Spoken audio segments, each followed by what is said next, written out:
Is IonQ actually building a national security moat, or is it just running the best deal flow theater in the industry? 3 partnership announcements in 5 days will make you ask that question, and today we're going to answer it. Before we get there, in the headlines, Israel turns months of quantum policy talk into an actual tender with a name and a deadline. A security researcher picks apart IBM's quantum advantage era claim number by number, and Argonne National Lab finds the atomic scale culprit that's been quietly sabotaging silicon qubits. Plus, a look back at the physicist who bet that wiring, not fidelity, was the real bottleneck in trapped ion computing. Welcome back to Quickly Quantum, your daily brief on the quantum frontier. It's Wednesday, August 5th, 2026. Let's get into it. Israel just turned months of quantum policy talk into an actual tender with a name and a deadline. We told you a couple weeks back that Israel was pushing to unite its quantum industry under one national R&D effort. Well, that intention now has a name. Project Nexus, a tender to build an Israeli-designed, Israeli-built national quantum computing platform. It's paired with new efforts on physical AI testing infrastructure and homegrown foundation AI models, all under a government decision aimed at technological independence.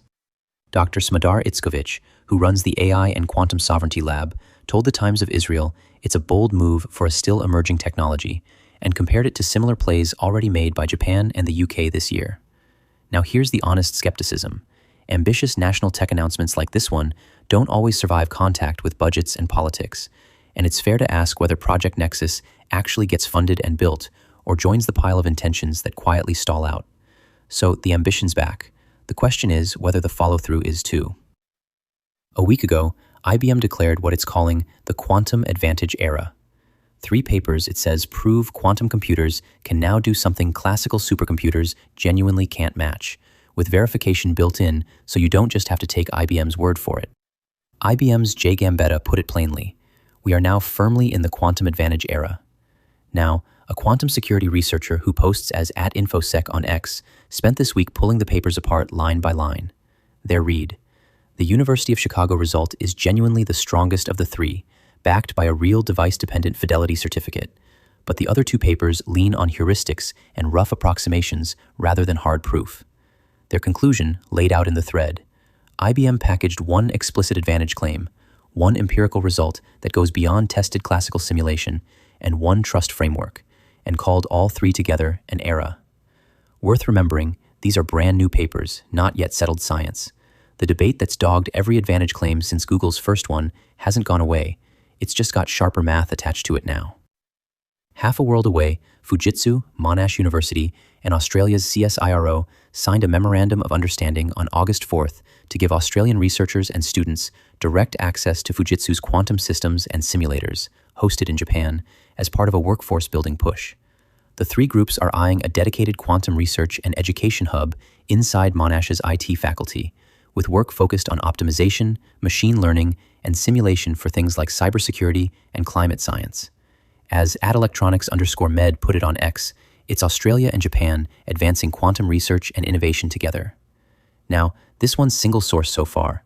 Quantum Computing Report reports it, and we haven't independently confirmed the details beyond their own write-up. And like a lot of these agreements, there's no funding figure attached.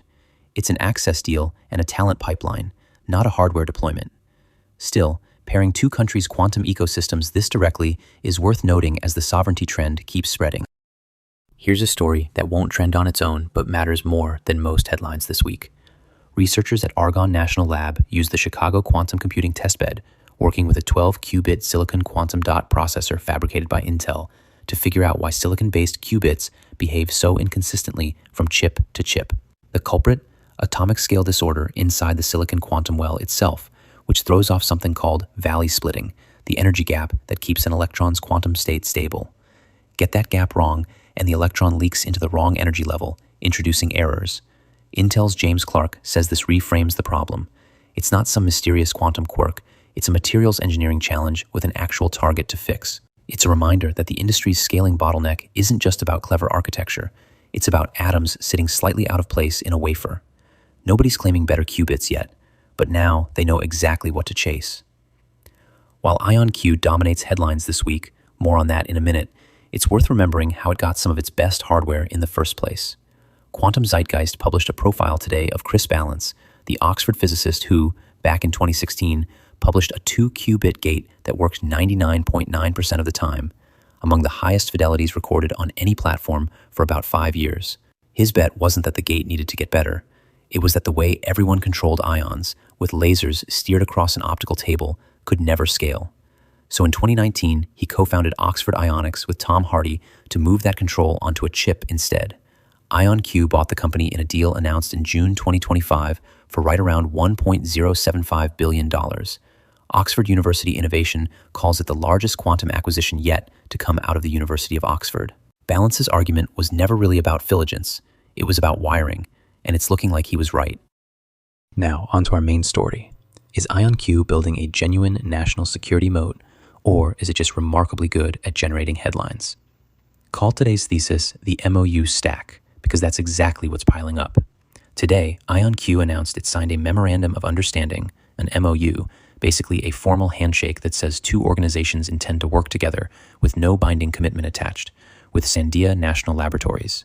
The two will explore what they're calling co-design of quantum technology, computing, networking, and national security applications, specifically around trapped ion fabrication, the hardware IonQ actually builds its machines out of, and silicon photonics, the light-based chips used to connect quantum systems together.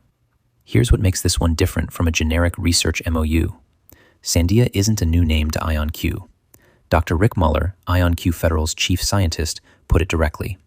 Sandia fabricated the ion traps that IonQ's earliest quantum computers were built on, so this collaboration has a historic pedigree.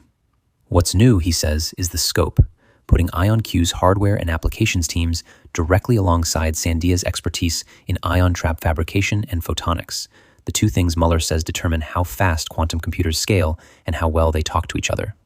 IonQ's chairman and CEO, Niccolo de Masi, reached for some pretty big historical company. Big breakthroughs often happen when government and industry work together, from the Manhattan Project to the space race, he said, adding that partnerships like this one could help shape the future of quantum technology and play an important role in our economic and national security. On Sandia's side, Toby Townsend, the lab's Associate Laboratories Director for Deterrence, Science, and Energy, called it a way to translate cutting-edge research into practical solutions for critical government missions.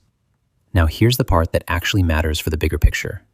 This is not IonQ's first partnership announcement this week. It's the third in 5 days. There was the EPB Quantum Communications Center in Chattanooga, Tennessee.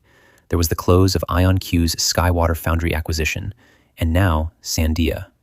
3 separate government and industry tie-ups, all inside one workweek, all pointing the same direction. IonQ positioning itself as the trapped ion company with the deepest ties to American national security infrastructure. And the market noticed. Multiple accounts on X are already narrativizing the pattern as a deliberate platform strategy rather than 3 unrelated coincidences. That's the setup. The question is whether the substance underneath it matches the size of the narrative. So is this a moat, or is it theater? Let's actually weigh it. Start with what the MOU does not include, because that's just as important as what it does. There's no dollar figure attached, no milestones, no delivery date, nothing that converts into revenue on IonQ's next earnings call. StockTitan's own write-up, one of the outlets reporting this deal, makes the useful point that an MOU signals that parties are serious about collaboration, but it doesn't guarantee any actual business follows. That's worth sitting with, because if you only read the headline, you'd think IonQ just landed a Sandia contract. It didn't. It landed a Sandia conversation. And it's not the only one of these IonQ has had this week. Stack the Sandia MOU next to the Skywater Foundry Close and the EPB Chattanooga Center, and you get a company that's very good at generating a steady drumbeat of government-adjacent news. 3 stories in 5 days, each one framed with language about national security, economic competitiveness, and U.S. leadership. None of that language is false. Some of it's genuinely earned. Sandia really did fabricate IonQ's original ion traps, so this isn't a cold introduction, it's a reunion with real technical substance behind it. But real technical substance and material near-term revenue are 2 very different claims, and some of the coverage around this, framing the deal as something that could strengthen IonQ's government relationships and open the door to future contracts, is treating them like the same thing, even though there's still no disclosed revenue attached. Here's my honest problem with the pattern, not just this one deal. When a company announces 3 MOUs in 5 days, the smart move for a listener is to ask what changed operationally versus what changed in the press office. The quantum demonstration facility that IonQ is now plugging into, a Sandia-run hub in New Mexico, built to give third-party verification on the path to utility-scale quantum computers, is a real, useful piece of infrastructure. Getting access to it is a legitimate win. It's just a very different-sized win than landing a national security moat, and the framing this week has consistently reached for the bigger word. I do think there's a real story underneath the theater, though. Government labs don't sign MOUs with just anyone, and Sandia choosing to formalize ties with IonQ, on top of what's clearly an active courtship between IonQ and multiple federal and quasi-federal entities this month, tells you where the smart money in Washington thinks the trapped ion race is heading.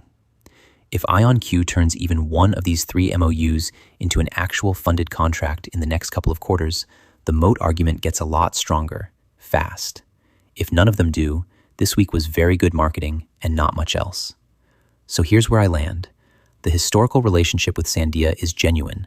The technical focus areas, ion trap fabrication, silicon photonics, are the right ones for where trapped ion computing actually bottlenecks, and getting inside a national lab verification facility is worth something real. But 3 non-binding agreements in 5 days, with 0 disclosed dollars across all 3, is not evidence of a moat yet. It's evidence of a company that knows exactly how markets respond to the words Sandia sitting next to the words national security. Mine for the hype check. I'm putting this one at a 4 out of 10 on substance. The historical pedigree is real, the technical focus is sensible, and the quantum demonstration facility access has actual value. That's not nothing. But an MOU is not a contract. There's no money disclosed, and this is the 3rd such announcement inside a week, which tells me the press strategy is at least as deliberate as the technical one. Watch what happens when one of these 3 actually turns into signed dollars. That's the number that will tell us whether this was a moat or a headline machine. Before you go, if today's episode had you nodding at the MOU stack, you'll want to keep an ear out this week because there's a real chance one of these 3 IonQ deals turns into disclosed dollars before it's over. If you're new here, hit follow or subscribe wherever you're listening. And if the show's useful to you, sending it to one quantum-curious friend does more for us than any 5-star review. This has been Quickly Quantum, an AI-voiced podcast, created and built by a real human using today's cutting-edge technology. Nothing you heard on this show is financial advice. I'm Brian Lampert, and I'll catch you all tomorrow. Take care.